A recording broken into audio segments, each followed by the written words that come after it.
another day mga alikot.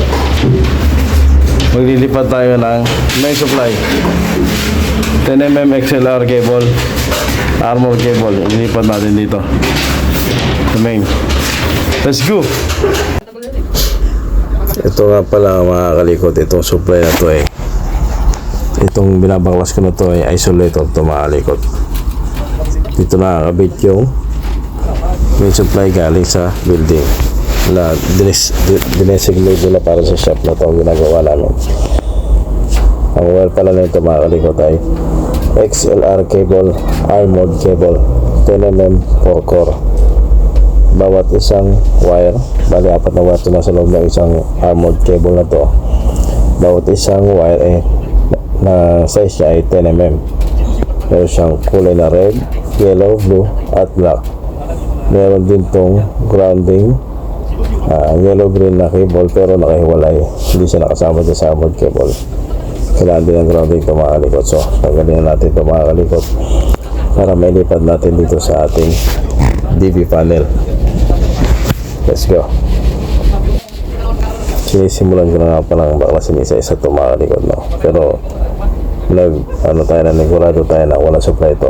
Pinacut off ko muna yung supply doon sa SMDB. Tinanggal ko yung pinatulog ko muna yung supply mga kalikot para safety tayo lagi. Kasi ito baklasin na natin yung lock nut na ito dahil malaki, matigas. Gamitan natin ang vice grip, tapos multiplier na sa ilalim. Yung vice grip yung pakontra natin mga kalikot. Kung napapansin nyo pala mga kalikot, yung nandiyan sa badanggaran na DV panel ay ginagamit siya pang temporary. Extra namin na panel yan sa tuwing project ginagamit namin kasi required dyan na mga building na kailangan meron kang LCB na connection pag gagamit ka ng temporary supply nila. Dahil pag nagkaroon ng short circuit, hindi magtitip to isolator na to, yung didiretso doon sa SMDB sa branch breaker nila doon, kaya kailangan may LCB. Ito na mga kalikot, no? Natanggalan natin itong isolator na to. Terminate na natin itong armored cable na to mga kalikot. Pero una natin ikabit yung grounding. Meron din nga pala itong cable guns mga kalikot. Itong grounding ito, kailangan meron din cable guns. Itong armored cable na ito, meron din siyang cable guns na ikakabit natin. Required yun ng inspection kasi kaya kailangan natin ayusin ang pagkakabit nito mga kalikot. Yung armored cable nga pala nito mga kalikot, tsaka yung grounding hindi nakalagay sa tubo mga kalikot. Ito ay nakalagay sa cable tray mga kalikot, kaya siya nandiyan dyan sa labas. Hindi natin ito pwede lagay sa tubo dahil mahirap ito i-bend mga kalikot pagka nakalagay sa tubo. Kaya dapat naka-cable tray ito mga kalikot.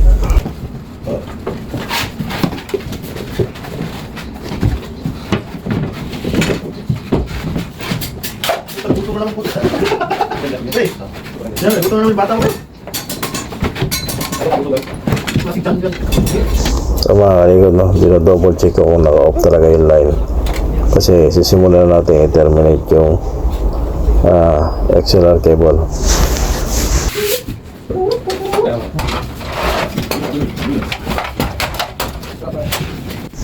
Ginamit ko nga pala pantese kung may supply ba yung yun ay voltage detector mga kalikot. Malaking tulong sa akin yung mga kalikot.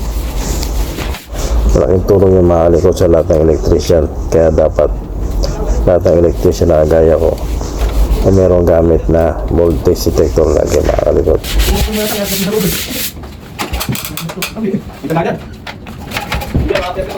So mga kalikot, simulan na natin lagarin itong armored cable na ito mga kalikot. Tatagalin natin yung balat. Nilalagarin ko yan dahil meron pa yung alambre sa loob mga kalikot. So babalatan na natin ito mga kalikot. Nakikita nyo yung alambre na yan, yun yung pinaka-armored ng cable na yan mga kalikot, yung alambre na pumoprotekta sa cable na yan. Nakita nyo, nilagyan ko ng tape, yan yung alambre. Kaya may titira tayong alambre niya kasi pagkakapitan ng laknat.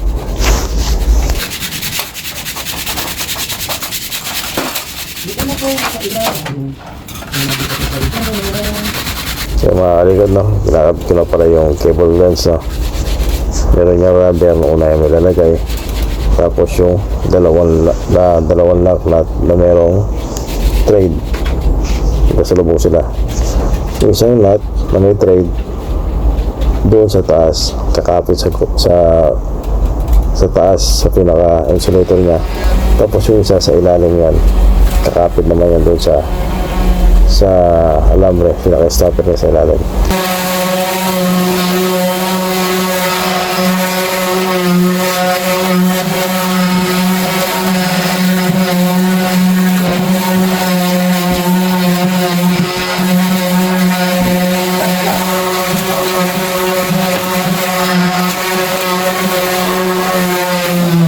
Tinitapan ko itong alambre para pag nilagari natin hindi siya sasabog, mga kalikot.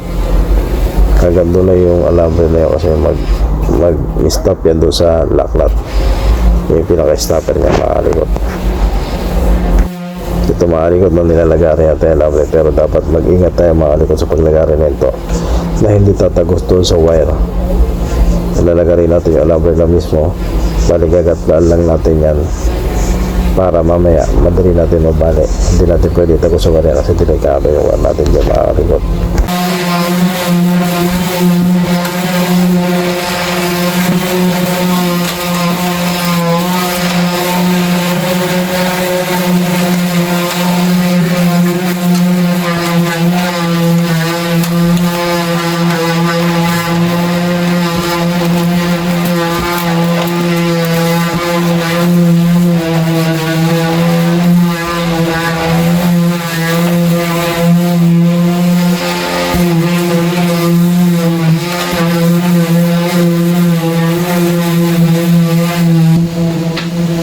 Mga kalikot, no, may pasok na natin itong armored cable sa loob ng DP panel natin, mga kalikot. Tapos pinipix na natin itong cable glass ito, nilalagay na natin yung lock nut para mag steady na siya at di nagagalaw.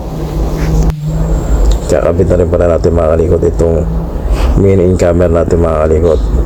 Ito ay 4 pole 40 amperes na main breaker, mga kalikot.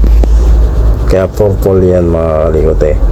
Meron yan line 1, line 2, line 3 at neutral. Nakasama na dyan, mga kalikot. Nadala ko sa dilim. Nakita ko tayo ang dalawa. After nyan may kabit, determinate na natin isa-isa itong mga wire na itong, mga kalikot. Lalagyan nga para natin ng crimping lugs yan, mga kalikot, para naka-steady yung wire. Mas matibay yung kapit niya doon sa terminal at hindi siya mag-lose connection sa katagalan.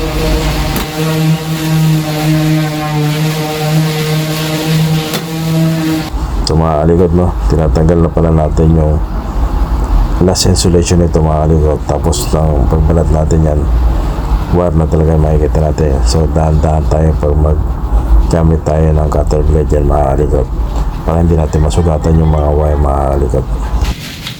Dito lang yan. Paano yun, di ba?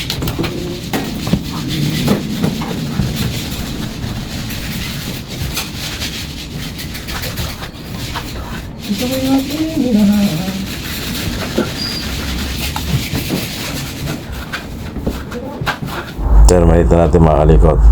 Pero bago lahat, double check muna kung may supply o wala, mga kalikot.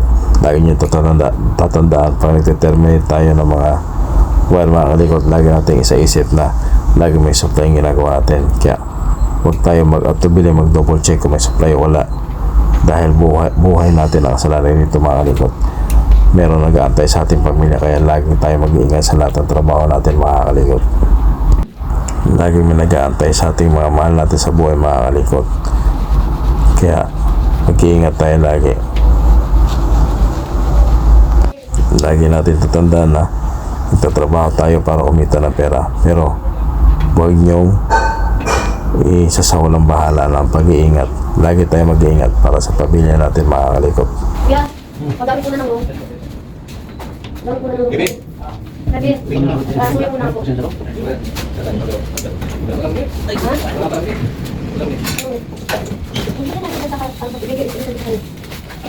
Pinasa na nga ni Arbab yun sa GC natin.